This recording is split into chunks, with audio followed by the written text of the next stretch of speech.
ഇനി ഹരിയാനയിലേക്കാണ്. അവിടെ പ്രായപൂർത്തിയാകാത്ത പെൺകുട്ടിയെ ലൈംഗികമായി പീഡിപ്പിച്ചെന്ന പരാതിയിൽ ദേശീയ ഷൂട്ടിംഗ് പരിശീലകനെ സസ്പെൻഡ് ചെയ്തു. ദേശീയ ഷൂട്ടിംഗ് പരിശീലകൻ അങ്കുർ ഭരദ്വാജിനെയാണ് സസ്പെൻഡ് ചെയ്തത്. 17 വയസ്സുള്ള ഷൂട്ടിംഗ് താരത്തെ പീഡിപ്പിച്ചെന്ന പരാതിയിൽ ഫരീദാബാദ് പോലീസ് കേസെടുത്തിട്ടുണ്ട്.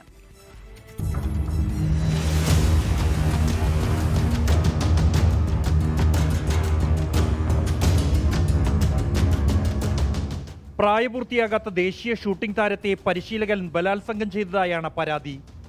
ദേശീയ ഷൂട്ടിംഗ് പരിശീലകൻ അങ്കുഷ് ഭരദ്വാജിനെതിരെയാണ് പരാതി. ഡൽഹിയിലെ ഡോക്ടർ കർണി സിംഗ് ഷൂട്ടിംഗ് റേഞ്ചിൽ ഡിസംബർ 16 നടന്ന ദേശീയതല ഷൂട്ടിംഗ് മത്സരത്തിനിടെയാണ് സംഭവം. ഫരീദാബാദിലെ ഒരു ഹോട്ടലിൽ വിളിച്ചുവരുത്തി പീഡിപ്പിച്ചുവെന്നാണ് പരാതി. ഷൂട്ടിംഗ് മത്സരത്തിലെ പ്രകടനം വിലയിരുത്താനെന്ന് പറഞ്ഞ പരിശീലകനായ അങ്കുഷ് ഭരദ്വാജ് സൂരജ് കുണ്ടിലെ ഹോട്ടലിലേക്ക് കായിക താരത്തെ വിളിച്ചുവരുത്തി ബലം പ്രയോഗിച്ച് മുറിയിലെത്തിച്ച് പീഡിപ്പിച്ചെന്നാണ് പരാതിയിൽ പറയുന്നത്. പുറത്തു പറഞ്ഞാൽ ഭാവി നശിപ്പിക്കുമെന്ന് ഭീഷണിപ്പെടുത്തിയതായും 17-കാരിയായ താരത്തിന്റെ പരാതിയിലുണ്ട്. NIT ഫരീദാബാദിലെ വനിതാ പോലീസ് സ്റ്റേഷനിലാണ് കായിക താരം പരാതി നൽകിയത്.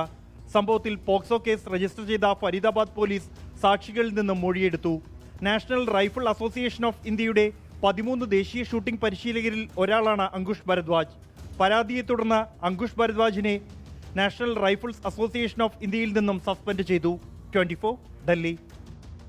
ലോകത്തെവിടെയായാലും ഏത് സമയത്തും 24 വാർത്തകളും ഓഗ്മെന്റഡ് റിയാലിറ്റി പാക്കേജുകളും എക്സ്പ്ലെയിനറുകളും വിശദമായി കാണാൻ ഞങ്ങളുടെ യൂട്യൂബ് ചാനൽ നിങ്ങൾക്ക് സബ്സ്ക്രൈബ് ചെയ്യാം.